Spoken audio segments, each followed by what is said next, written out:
Hello friends, welcome back to our channel తాజా jobs info. Friends, ఆంధ్రప్రదేశ్లో ఉన్నటువంటి ప్రభుత్వ హాస్పిటల్స్లో ఖాళీగా ఉన్నటువంటి ఉద్యోగాలని కాంట్రాక్ట్ మరియు అవుట్సోర్సింగ్ విధానంలో భర్తీ కోసం ఆంధ్రప్రదేశ్ అంతటా అన్ని జిల్లాలలో కూడా జిల్లాల వారీగా నోటిఫికేషన్స్ అఫీషియల్గా విడుదల కావటం అయితే మనం చూస్తూ ఉన్నాం. అయితే ఈ ఉద్యోగాలకు సంబంధించి ఎటువంటి రాత పరీక్ష లేకుండానే కేవలం మెరిట్ ప్రకారంగా అభ్యర్థులను సెలెక్ట్ చేయబోతున్నారు. సో మరి ఈ వీడియోలో మనం ఒక జిల్లా గురించి కంప్లీట్ ఇన్ఫర్మేషన్ చూడబోతున్నాం. సో మరి మీకు కనుక అర్హత ఉంటే వెంటనే అప్లై చేసి ఒక ఉద్యోగం సాధించే ప్రయత్నం కూడా చేయవచ్చు. అయితే ఈ నోటిఫికేషన్ ద్వారా ఏ విధమైన ఉద్యోగాలను భర్తీ చేస్తున్నారు, ఎన్ని ఖాళీలను భర్తీ చేస్తున్నారు, అభ్యర్థులకి కావాల్సినటువంటి ఎలిజిబిలిటీస్ గురించి, రిలీజ్ అయినటువంటి నోటిఫికేషన్ యొక్క పూర్తి వివరాలు కూడా చెప్తాను. సో వీడియోని ఎక్కడ కూడా స్కిప్ చేయకుండా చివరి వరకు చూస్తేనే కంప్లీట్ ఇన్ఫర్మేషన్ అయితే అర్థమవుతుంది. ముందుగా వీడియోకి ఒక లైక్ చేసి సపోర్ట్ చేయండి ఫ్రెండ్స్. ఇంకా ఇటువంటి మరిన్ని జాబ్ అప్డేట్స్ కోసం వెంటనే మన ఛానల్ సబ్స్క్రైబ్ చేసుకొని పక్కనే ఉన్నటువంటి బెల్ ఐకాన్ని యాక్టివేట్ చేసి పెట్టుకున్నట్లయితే ఛానల్ వీడియోస్ అన్ని కూడా మీకు ఫ్రీగా నోటిఫికేషన్ రూపంలో వస్తూ ఉంటాయి. సో లేట్ చేయకుండా డైరెక్ట్ టాపిక్లోకి వెళ్ళిపోదాం. ఫ్రెండ్స్, క్లియర్గా చూడండి, రిలీజ్ అయినటువంటి అఫీషియల్ నోటిఫికేషన్ చూస్తూ ఉన్నాం. ఈ నోటిఫికేషన్ ద్వారా మనకు వచ్చేసి ఇక్కడ భర్తీ చేసిన ఉద్యోగాలని వేకెన్సీస్ వారీగా శాలరీ డీటెయిల్స్ గురించి, మోడ్ ఆఫ్ రిక్రూట్మెంట్ గురించి, రోస్టర్ పాయింట్స్ గురించి అన్ని విషయాల గురించి కూడా క్లియర్గా మెన్షన్ చేశారు. సో అన్ని డీటెయిల్స్ కూడా క్లియర్గా చెప్తాను, ఎక్కడ కూడా స్కిప్ చేయకుండా చివరి వరకు చూడండి. సో మొదటగా థియేటర్ అసిస్టెంట్ ఉద్యోగాన్ని 5 కాలాలను భర్తీ చేస్తున్నారు. అవుట్సోర్సింగ్ విధానంలో 15,000 రూపాయలుగా శాలరీ మెన్షన్ చేసి ఇక్కడ రోస్టర్ పాయింట్ వారీగా అంటే కేటగిరీ వారీగా కూడా వేకెన్సీస్ ప్రొవైడ్ చేశారు. ఎవరు అప్లై చేసుకోవచ్చు, ఏ కేటగిరీ వారు అప్లై చేసుకోవచ్చు అని చెప్పి మెన్షన్ చేశారు. ఒకసారి మీరు క్లియర్గా చెక్ చేసుకొని మీకు ఎలిజిబిలిటీ ఉంటే ఆ కేటగిరీకి ఆ పోస్ట్కి అప్లై చేసుకోవచ్చు అనమాట. ఇక్కడ సెకండ్ వన్ చూసినట్లయితే ల్యాబ్ అటెండెంట్ ఉద్యోగాన్ని ఒక పోస్ట్ను భర్తీ చేస్తున్నారు. అవుట్సోర్సింగ్ విధానంలో 15,000 రూపాయలుగా శాలరీ మెన్షన్ చేశారు. ఇక థర్డ్ వన్ చూసినట్లయితే జనరల్ డ్యూటీ అటెండెంట్స్ అనమాట. జీడీఏ లేదా ఎంఎన్ఓ లేదా ఎఫ్ఎన్ఓ ఉద్యోగాన్ని 16 పోస్టులను భర్తీ చేస్తున్నారు. అవుట్సోర్సింగ్ విధానంలో ఇక్కడ 15,000 రూపాయలుగా శాలరీ మెన్షన్ చేశారు. ఇక అలాగే ఫోర్త్ వన్ చూసినట్లయితే పోస్ట్ మార్టం అసిస్టెంట్ అనమాట. 2 పోస్టులను భర్తీ చేస్తున్నారు. అవుట్సోర్సింగ్ విధానంలో 15,000 రూపాయలుగా శాలరీ మెన్షన్ చేశారు. ఇక అదేవిధంగా ఆఫీస్ సబార్డినేట్ కూడా 2 పోస్టులను భర్తీ చేస్తున్నారు. అవుట్సోర్సింగ్ విధానంలో 15,000 రూపాయలుగా శాలరీ మెన్షన్ చేశారు. 26 పోస్టులు నోటిఫికేషన్ ద్వారా భర్తీ చేయబోతున్నారు అన్నమాట. కంప్లీట్ షెడ్యూల్ కూడా ప్రొవైడ్ చేశారు. ఈ అప్లికేషన్ సంబంధించి నోటిఫికేషన్కి వచ్చేసి 25/6/2026 నుంచి 1/7/2026 వరకు కూడా అప్లికేషన్స్ మనం సబ్మిట్ చేసుకోవాల్సి ఉంటుంది. సో ఏ విధంగా సబ్మిట్ చేసుకోవాలో నేను క్లియర్గా చెప్తాను తర్వాత.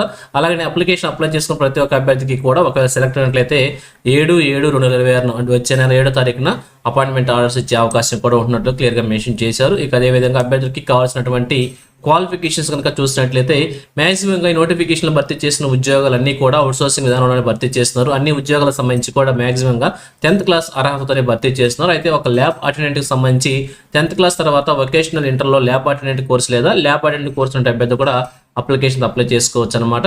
ఇక అదేవిధంగా ఏజ్ లిమిట్ చూసినట్లయితే 18 ఇయర్స్ నుంచి 42 ఇయర్స్ మెన్షన్ చేసి జనరల్ కేటగిరీ అభ్యర్థులకి 1/7/2025 నాటికి ఏజ్ మనం క్యాలిక్యులేట్ చేసుకోవాల్సి ఉంటుంది.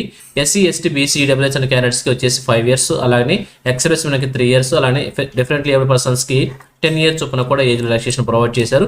ఇక ఫీజు కూడా మెన్షన్ చేశారు అనమాట. ఇక్కడ చూపించిన అకౌంట్ నెంబర్కి వచ్చేసి డీడీ లేదా బ్యాంక్ అకౌంట్ ద్వారా కూడా మనం ఫీజులు అయితే పేమెంట్ చేసుకోవచ్చు. OC candidates 350 rupees, SC, ST, BC candidates 250 rupees అనమాట.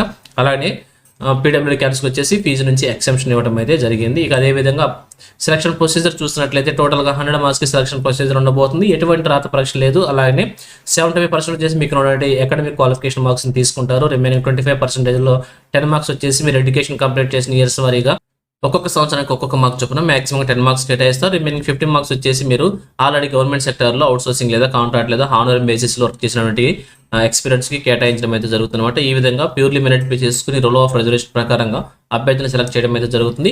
ఇక అలాగే అప్లికేషన్ పాటుగా ఏవే డాక్యుమెంట్స్ మనం సబ్మిట్ చేసుకోవాలి అన్ని కూడా క్లియర్గా మెన్షన్ చేశారు. ఇక్కడ చూపించిన డాక్యుమెంట్స్ అన్నింటినీ కూడా మీకు ఎన్నిటికల్ ఎలిజిబుల్ సర్టిఫికేట్స్ మీద కూడా సెల్ఫ్ అటెస్ట్ చేసి 2 సెట్స్ కాపీస్ని మన అప్లికేషన్తో పాటుగా సబ్మిట్ చేసుకోవాల్సి ఉంటుంది. అలాగే నోటిఫికేషన్ కింద భాగంలో మనకు అప్లికేషన్ ఫార్మేట్ కూడా ప్రొవైడ్ చేశారన్నమాట. అప్లికేషన్ ఫార్మేట్ ఈ విధంగా ఉంటుంది. ఈ యొక్క అప్లికేషన్ ఫార్మేట్ ప్రింట్అవుట్ తీసుకుని చూపించిన ఫిల్ చేసి రిలవెంట్ డాక్యుమెంట్స్ అని కూడా అటాచ్ చేసి అప్లికేషన్ మనం సబ్మిట్ చేసుకోవాల్సి ఉంటుంది. ఇక చూసినట్లయితే ఈ నోటిఫికేషన్ వచ్చేసి మనకి government of Andhra Pradesh health, medical and family welfare department, director of secondary health DSH Bapatla district నుంచి నోటిఫికేషన్ రిలీజ్ కావడం అయితే జరిగింది. ఈ యొక్క డిస్టిక్లో ఖాళీగా ఉన్నటువంటి డిసిహెచ్ఎస్ ఆధ్వర్యంలో నడపవలసినటువంటి హాస్పిటల్స్లో ఉద్యోగాలను భర్తీ చేస్తున్నారు. కాంట్రాక్ట్ మరియు అవుట్సోర్సింగ్ విధానంలో భర్తీ కోసం ఈ నోటిఫికేషన్ రిలీజ్ చేశారు. ఇక భర్తీ చేసిన ఉద్యోగాలకు సంబంధించి అప్లికేషన్ అప్లై చేసుకోవాలనుకుంటే ఇక్కడ చూపించిన అఫీషియల్ వెబ్సైట్ ద్వారా అప్లికేషన్ ఫార్మాట్ మనం డౌన్లోడ్ చేసుకోవచ్చు. లేదంటే కింద చూపించిన నోటిఫికేషన్ కింద భాగంలో అప్లికేషన్ ఫార్మాట్ ఉంది కాబట్టి అక్కడ నుంచి డౌన్లోడ్ చేసుకోండి. లేదంటే నేను వీడియో డిస్క్రిప్షన్లో లింక్ కూడా ప్రొవైడ్ చేస్తాను. అక్కడ నుంచి కూడా డౌన్లోడ్ చేసుకుని ఈజీగా అప్లికేషన్ అయితే అప్లై చేసుకోవచ్చు. సో ఇంపార్టెంట్ డేట్స్ వచ్చేసి 25/6/2026 నుంచి 1/7/2020 వరకు కూడా అప్లికేషన్ మనం సబ్మిట్ చేసుకోవాల్సి ఉంటుంది. సో ఫిల్ చేసిన అప్లికేషన్ వచ్చేసి ఆఫ్లైన్ మోడ్లో మనం సబ్మిట్ చేసుకోవాల్సి ఉంటుంది కాబట్టి ఇక్కడ అడ్రస్ కూడా ప్రొవైడ్ చేశారు. సో ఈ అడ్రస్లో వచ్చేసి మనం అప్లికేషన్ సబ్మిట్ చేసుకోవాల్సి ఉంటుంది. Office of the district coordinator of hospital services Bapatla యొక్క అడ్రస్లో మన అప్లికేషన్ సబ్మిట్ చేసుకొని సో రిసిప్ట్ కూడా తీసుకోవాలని చెప్పి క్లియర్గా మెన్షన్ చేశారు కాబట్టి సో మరి మీకు కనుక ఇంట్రెస్ట్ ఎలిజిబిలిటీ ఉంటే తప్పకుండా అప్లై చేసి ఒక ఉద్యోగం సాధించే ప్రయత్నం చేయవచ్చు. సో ఇది ఫ్రెండ్స్ ఈ నోటిఫికేషన్ గురించి. ఇదే విధంగా ఆంధ్రప్రదేశ్లో అన్ని జిల్లాలలో కూడా ఈ యొక్క ఉద్యోగ నోటిఫికేషన్ రిలీజ్ కావడం అయితే జరిగింది. సో ఒక్కొక్క జిల్లా గురించి కూడా నోటిఫికేషన్స్ వీడియోస్ చేస్తూ ఉంటాను. సో మన ఛానల్ సబ్స్క్రైబ్ చేసుకుని డైలీ ఫాలో అవుతుండండి. ఎటువంటి అప్డేట్స్ మిస్ అవ్వకుండా ఉండవచ్చు. అలాగే నోటిఫికేషన్ పీడిఎఫ్ని వచ్చేసి మన టెలిగ్రామ్ గ్రూప్లో ప్రొవైడ్ చేస్తాను. లింక్స్ వచ్చేసి వీడియో డిస్క్రిప్షన్లో ప్రొవైడ్ చేస్తాను. అక్కడ నుంచి డౌన్లోడ్ చేసుకోండి. సో అది ఫ్రెండ్స్ ఓవరాల్ వీడియో ఇన్ఫర్మేషన్ మీకు నచ్చిందని అనుకుంటున్నాను. మీకు ఎలా అనిపించిందో కింద కామెంట్ సెక్షన్లో తెలియజేయండి. ఇంకా మీ ఫ్రెండ్స్కి మీ ఫ్యామిలీ మెంబర్స్ అందరూ కూడా షేర్ చేసి వారికి కూడా తెలియజేయండి. సో ఇన్ఫర్మేషన్ కనుక మీకు నచ్చినట్లయితే తప్పకుండా వచ్చిన లైక్ చేయడం మాత్రం మర్చిపోవద్దు. Thank you friends for watching. మరొక లేటెస్ట్ వీడియో అయితే మీ ముందుకు వస్తాను. Have a nice day.